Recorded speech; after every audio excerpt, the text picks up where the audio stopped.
அண்ணா கொஞ்சம் நில்லுங்க அண்ணா. என்ன தம்பி?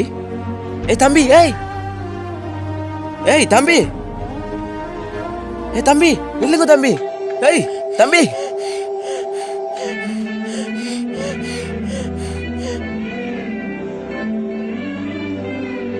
போதுமா தம்பி? போதும் அண்ணா.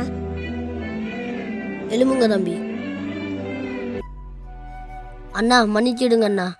திடீரெண்டாப்புல என்ற தம்பிக்கு நெஞ்சு வலி வந்து கீழே விழுந்துட்டான் அண்ணா. கடைக்கு போனேன் அண்ணா, தண்ணி 200 ரூபாய்ண்டாங்க. 100 ரூபா தானே அண்ணா இருக்கு. தண்ணி தேடி அலைஞ்சேன் அண்ணா, வேற வழி இல்லை அண்ணா. அந்த நேரம் பார்த்து நீங்களும் வந்துட்டியல தான் அண்ணா இப்படி பண்ணேன். நான் செஞ்ச தப்ப மன்னிச்சிடுங்க அண்ணா. பரவாயில்ல பரவாயில்ல, உங்களுக்கு சரியாயிட்டு தானே?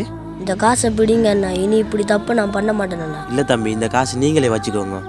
தம்பிக்கு உயிர் போற கட்டத்தில் இப்படி பண்ணது தப்பு இல்லை தம்பி. அண்ணா, இலங்கையில விலைவாசி ஏற்றும் போது மட்டும் 2000 1000 என்று ஏத்துறாங்க அண்ணா. இருக்கும்போது 10 ரூபா 20 ரூபா என்று அண்ணா இருக்கிறாங்க. நாங்க என்னண்ணா செய்யற?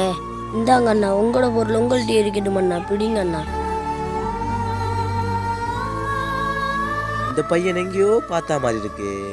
தம்பி,